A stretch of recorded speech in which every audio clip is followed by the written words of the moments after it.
artificial intelligence. Oh my gosh.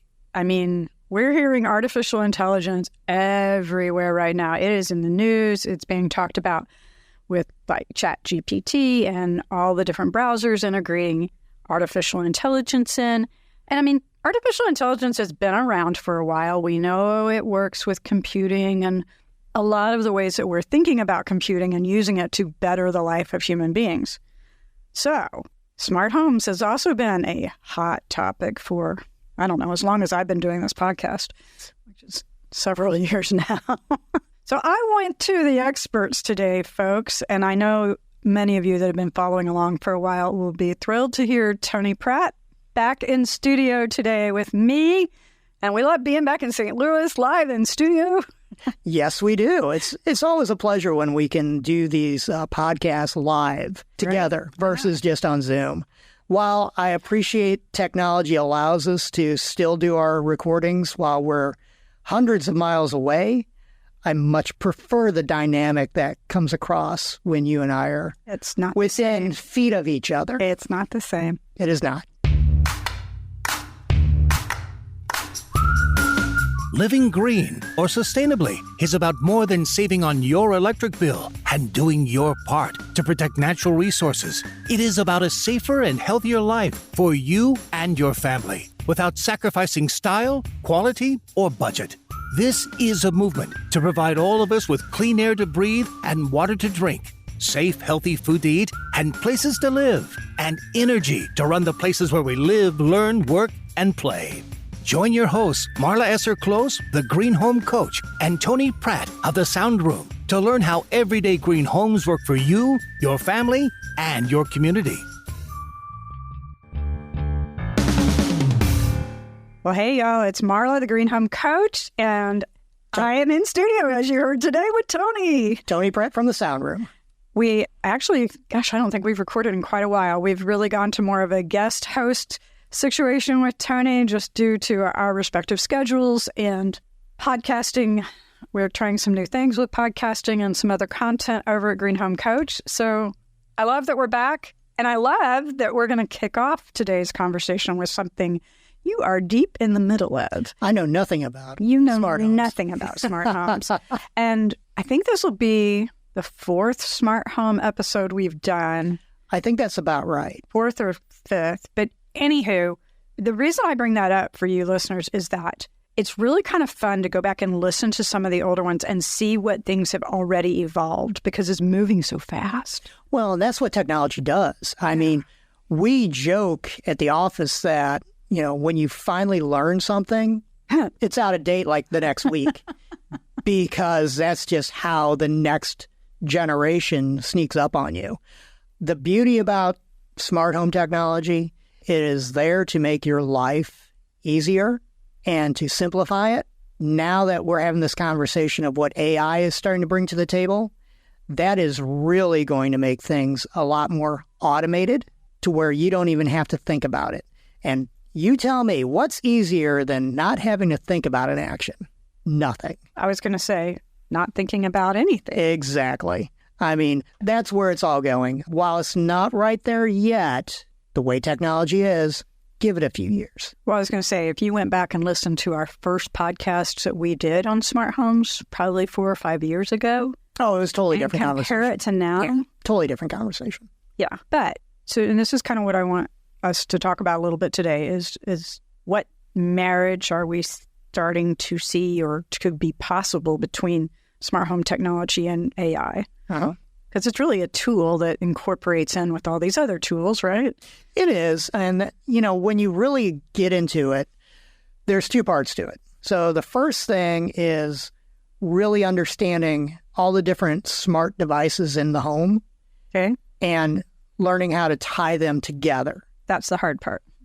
Correct. Because I have several different systems and they don't talk to each other. They don't always talk. No, that's correct. That's where, you know, companies like us come into play because we have the experience of which ones we know we can make work and which ones we can't, and then tell you that and say, well, if you really want this feature to integrate and interact with these other devices, this is the one you have to use. Because we have a proprietary system that's from our cable company for our home security and for a lot of our home automation, which is great.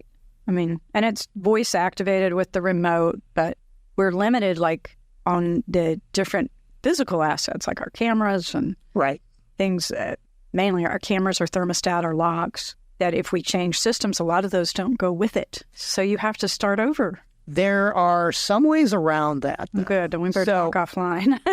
Well, we can have that conversation right now. Okay. So this I guess somebody else cares about this besides me. True. So this is where I would start with. Okay. You set a trigger of voice control. So is that voice control through our, trusty friend Alexa? Not for our current home automation and home security system. It's through the cable system. Gotcha. So it's their proprietary voice proprietary control. stuff. All right. So we have Alexa, but she's really only controlling entertainment. Okay. So that's where you start with, because I know a lot of our proprietary stuff, our systems, we use Alexa as a voice control. Right. Alexa or Google. A lot of the things we use are agnostic when it comes to voice control. I just keep waiting for Alexa and Siri to get in a fight. That's coming.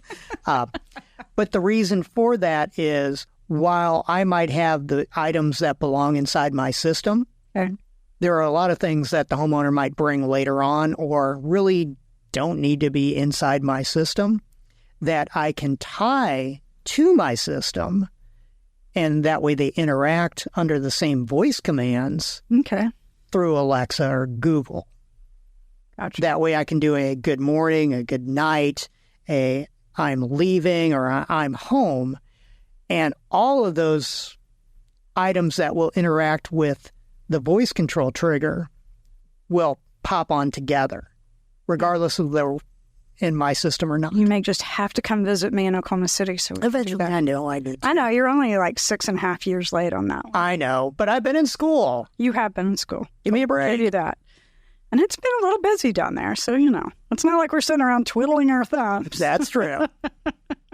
Okay, so this whole thing with artificial intelligence, with AI, how's it possible for it to start working with smart home automation, and what benefits can it bring to the table? All right, so where the AI component really comes in, it's not there yet. Okay. Now, the technology is. Got it. When I say it's not there yet, it's not embedded into the smart home devices for the most part. Okay. This is where it's going to go eventually. Now, what will happen is those AI algorithms will understand every day what temperature you like to have things at, like your thermostat. Oh, for this week, it was set at this high and this low. And in between there, it varied. And so, it could compare it with the temperature and the humidity outside and the wind speed. Exactly right. And then correlate all that. Because, I know for us in Oklahoma, even though we're warmer than St. Louis, it's windier. So it feels colder. Correct. So a lot of times, just when it's a really windy day, we just feel colder. And it's drier, too. And we turn it down, whichever system it is. So that's number one. It starts to, and this is the part that a lot of people don't like, it starts to collect your data. Right. Now, the We're trick privacy. Well, the trick is there are some systems out there that collect the data, but it's privatized. It's kept inside the house. Okay. They don't have access to it. So that's something to look for if that's important to you. Yes. Now, a lot of times, this is the trade-off. This is the price trade-off. Right. Google, Alexa, those are cheap because of Google and Amazon. The trade-off is they will give you those devices very inexpensively because they mine the data. Right. They mine the data because they're looking at your habits. Whereas those that don't mine the data, they will give you the equipment at a higher price. So it depends on what's important to you. Well, I know, generally speaking, as long as it's not my personal information going out, if it's just trend data, which is what a lot of them are when they're data mining, that I think a lot of people are more tolerant of. At least I am. And I'm an older generation than many people. So that, and it does differ vastly by generation because my kids, they don't care. Whatever. Yeah. They don't care. Yeah. Everybody's tracking me anyway. I don't care. And you watch any of the TV shows when they start tracking all the cameras to track down a bad guy or a bad lady. And it's like, oh, wow, that stuff. And then you start watching all the stoplights and the traffic light poles and you're like, oh, there really are cameras everywhere. Oh, we had a question of, what technician was at a job site. Yeah. We had the day, we had the time. it took us maybe 5 minutes, under 5 minutes to know exactly which one it was, because that, information is always transmitted back to us. We know exactly where the van is. GPS. Yeah.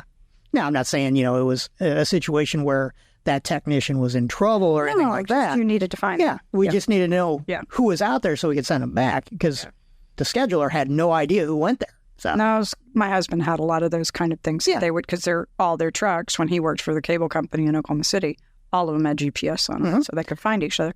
And that was important for the routing people to route them as efficiently as they could. And then if they had an immediate need, an emergency, they could see who was closest. Right. UPS does that too. Yeah. They spend so many hours just analyzing how their trucks move to find the most efficient way. They're supposed to have like the best routing around. They do. I've heard. They do.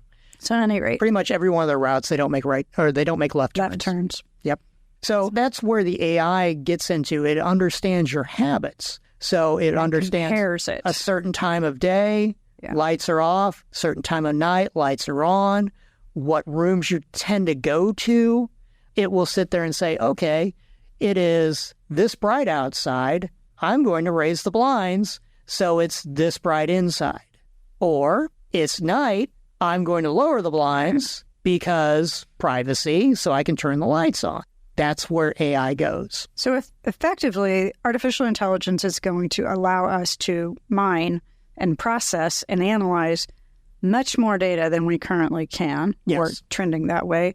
And then compare it with other data that we may not even be able to compare it with right now, unless it's very manual, or I don't even know if we've got algorithms. But it also is going to be dependent on us having a lot more sensor technology, it sounds like. Yeah, well, that's the whole argument for IoT, the Internet of Things. Okay. In the true connected city, everything is on a sensor. Now, here's where the challenge is. Kind of like our cars. Yes. But here's where the challenge is. Chips, computer chips, right? Short supply these days. Very short supply. And not only that, the ones that we do have, the quality control is not there like it used to be prior to COVID. Ouch. When all of this hit.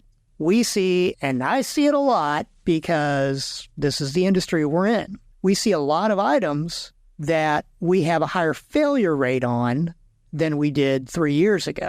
Reason being, the suppliers are just sending it out. Without the quality control. Without the quality control, just to fill the order with what they've got, knowing if it fails, we'll deal with it on the back end. It's so interesting that you say that, because I have talked to so many people that have commented about the quality of items now versus 4 years ago. Connecting the dots. This is why. I hadn't thought of that. But that makes so much sense. And you know why I have is because I job cost, 500 to 600 homes. I see the rates, the failure rates. Now, this is something where, hey, I'm not on the hook for the replacement costs. But still. But guess what? I'm on the hook for the replacement labor. Right. I can't charge for it. It's under warranty. And it's your reputation. Right. You want to be known for providing a quality solution. However, when you start having that conversation with a homeowner of, this is what we're seeing, guess what? You know what? I'm seeing the exact same thing. Yeah. That's, talk about unintended consequences. Yes.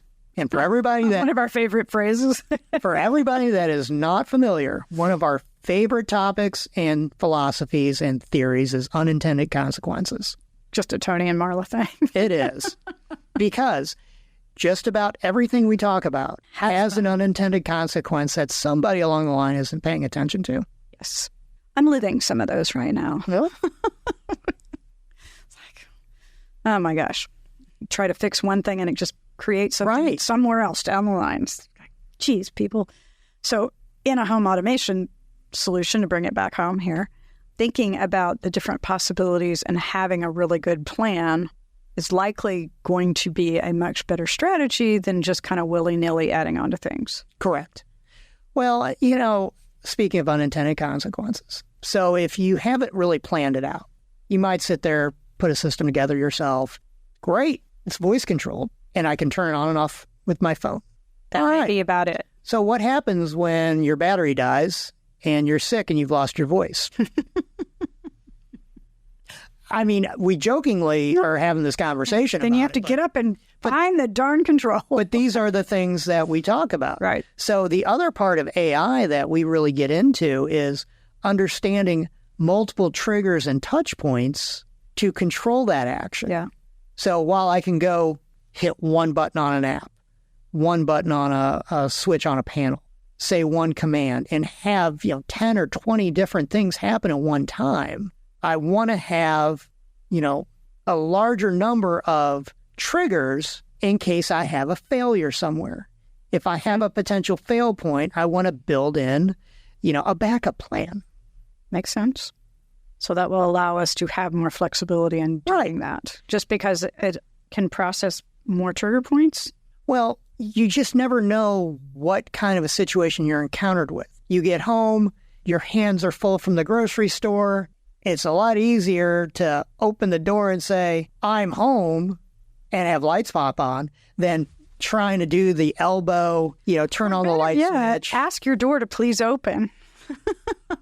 Well, now that or at least unlock. Well, most of the people, when you're thinking about these situations, the entry point isn't the door, because 95% of family members go through the garage. Right. So you're coming home, either eventually it'll be set up to where it reads your car coming in, opens up. Now it's you just hit a button, whether it's on the app, whether it's on, remote, whatever, pops open. Well, that can be a trigger point.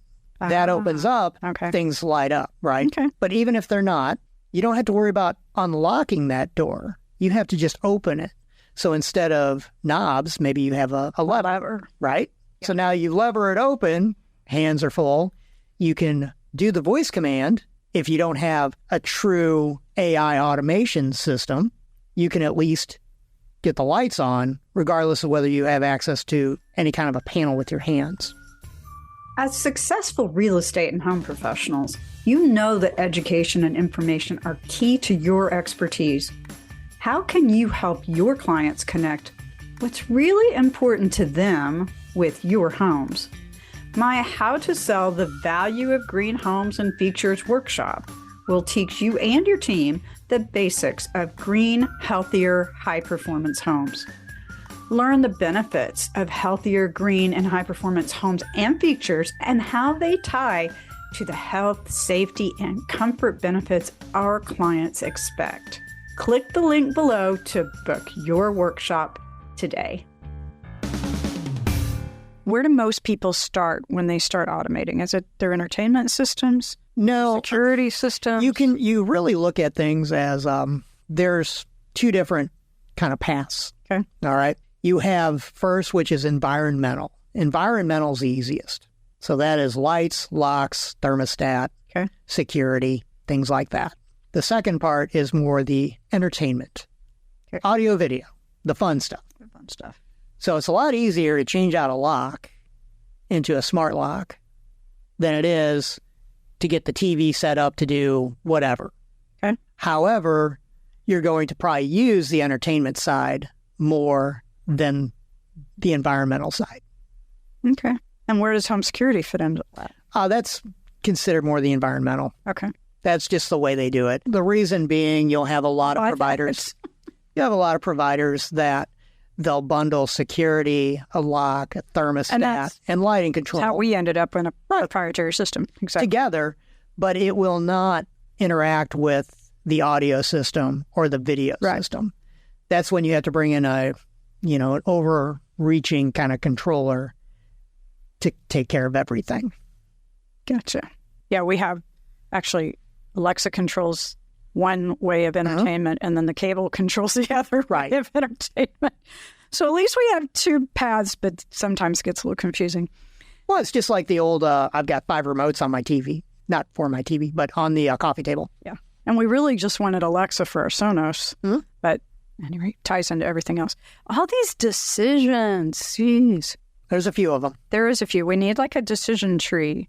Do this, then you can go here and here. And if you go here, you can do this and this. If you go here, you can do Y and Z. Well, to make it easy, the very first thing you do is make sure you have a robust Wi-Fi network. And we talk about this every time because this is what's so key. And smart homes will not work without it, especially when we get to the AI level, because by then, it's not just the devices you're purchasing.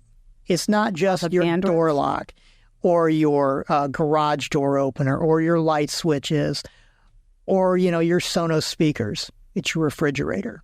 It's your car. All your appliances. Anything that relies on power will eventually be tied there because, one, AI, I'm going to run your dishwasher at 3 a.m. instead of 8 o'clock. Oh. But also to transmit that data back to the manufacturer because that's how they'll manage warranties. Well, when we saw this at the Builders Show, we saw a smart electrical panel that would redistribute power usage depending on where it was needed in the house. Sure. What was really cool about it is you could charge a car by redistributing power rather than having to pull a bigger circuit into the house. So that was pretty cool stuff.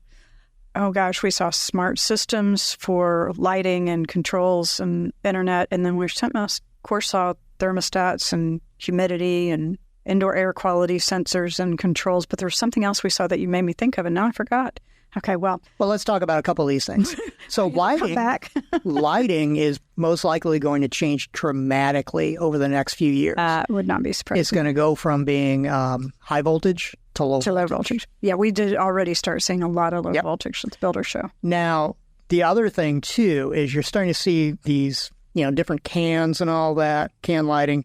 They're being integrated as LED cans versus just adding an LED bulb. Correct. We saw a lot of those too. The problem becomes, and this is a big one, they don't always work with different smart dimmers.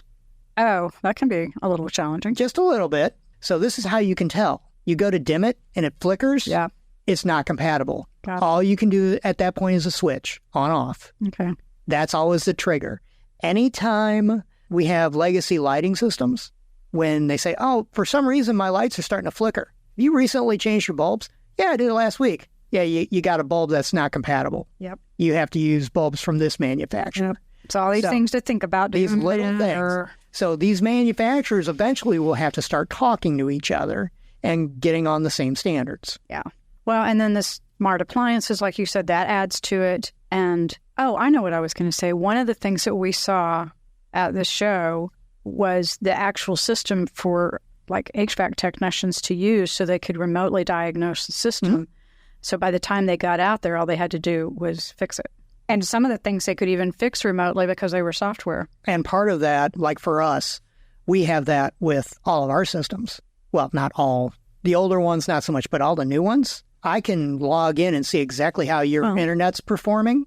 And I can tell you if it's a service provider issue or an equipment issue.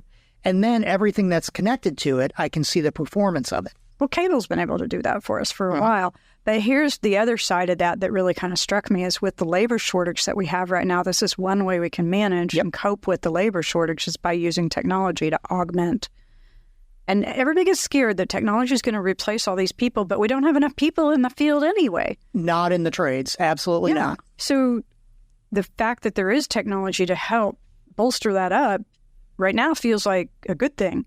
But we need both. We need people to work, with their hands and in the field and with their brains. And the stuff's getting smarter and smarter. So it's really requiring more of both, isn't it? It is. And my favorite story of being able to remotely look at something is last Memorial Day. I was at home doing schoolwork. And really? I know. Schoolwork? Really. He's not in school right now, folks. I'm not. I'm on hiatus. I'm done for a while. And I saw some emails going across about a client's Wi-Fi system being down. So I texted the client, what's going on, logged into his system, saw 3 pieces offline. Now, this client's, the residence was 2.5 hours away. Okay. So I'm able to sit there and say, well, it's one of 3 pieces. He sent me a picture. From there, I could definitely say it's this piece. Wow.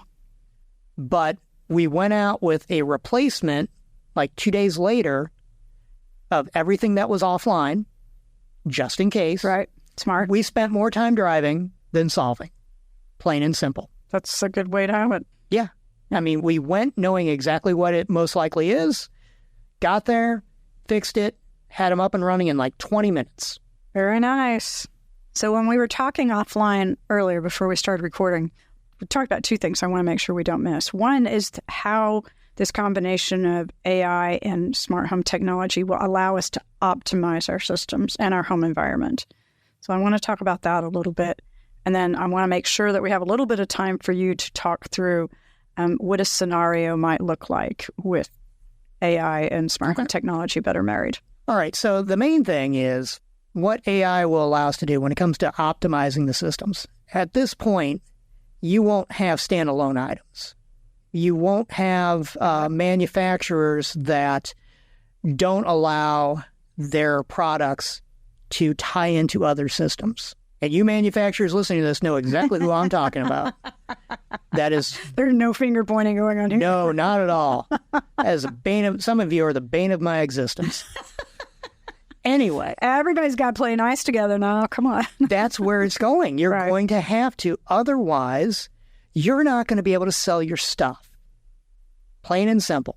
This is Economics 101. Come to the party or don't. You come to the party or don't, because this is not stopping. This is where it's going. Now, to optimize that system with everything talking, every little piece of electronics in your house has the ability to interact.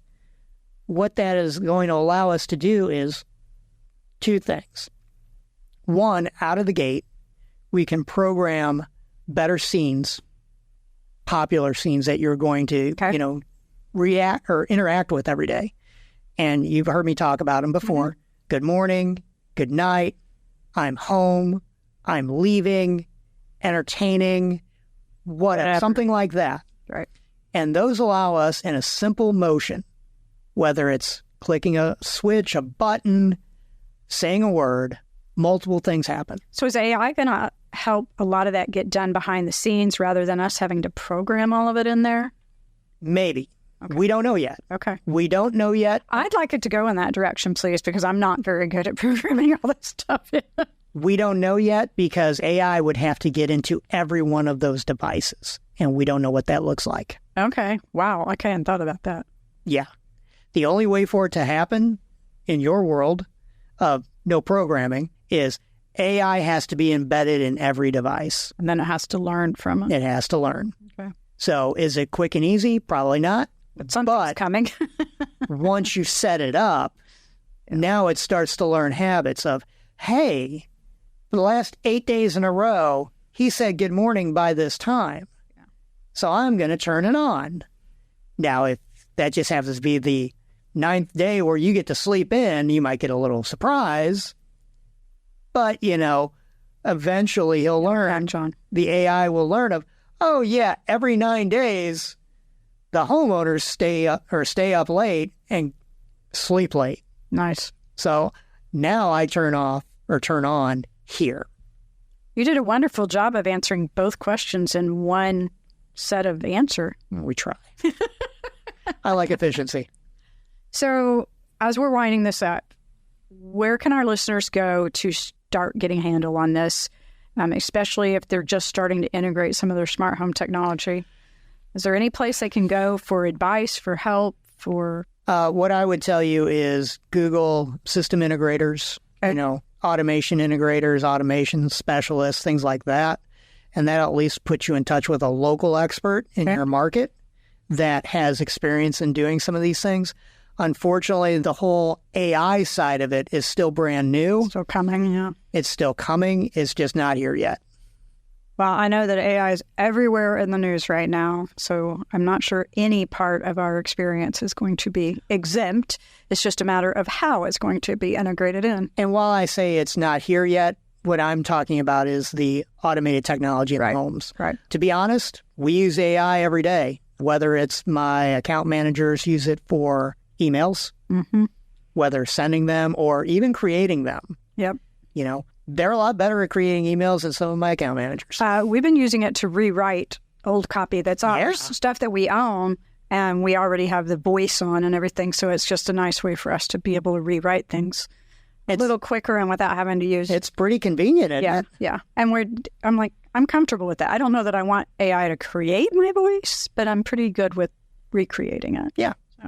So yeah, I think a lot of us are tiptoeing in there and learning what this is all about. So, and it's not going away. So next year we'll see where we are when we come back for our annual Smart Home Technology. That would be actually an interesting conversation. Yeah. I wish you and I had had more time to go visit some of the different booths at the Builder Show, because there was a lot of fun stuff that I saw that I know that you saw too. Oh, don't worry. I visited them for us. I know you did. We just haven't had time to talk about it. And I did think that the Power Center was pretty cool. Yeah. But that is a proprietary deal. It is very proprietary. And it is very expensive. Yeah, I've heard that. We actually have a solar installer in Oklahoma City that has a similar solution that he says is much less. Oh, yeah. I just know that manufacturer and what But they've won a lot of awards. They have. Yep. And for those that are willing to pay that price, it is pretty cool. Yeah. Like everything else, the more mainstream it becomes, the cheaper it becomes. It'll come down. We already saw a lot of things coming down as they become more mainstream. So, well, folks, it's been awful fun to share this topic with you today. Did you see it? It's been awful? Awfully fun. Awfully fun. Anyway, it's been fun. Sorry, Tony, picking on me again, are you? Yes, I am. We will be recording a few more episodes to go out later in the year, too. So make sure to check back and pick up one of our Wicked Problems episodes, because we love talking about those wicked problems. Wicked problems and climate crisis also. Climate crisis. So lots of fun stuff going on. We do appreciate you tuning in, sharing us with your friends, and we will see you on the next episode. Have a great green day. That wraps this episode of the Everyday Green Home Podcast. Get the show notes with all the resources mentioned in this episode.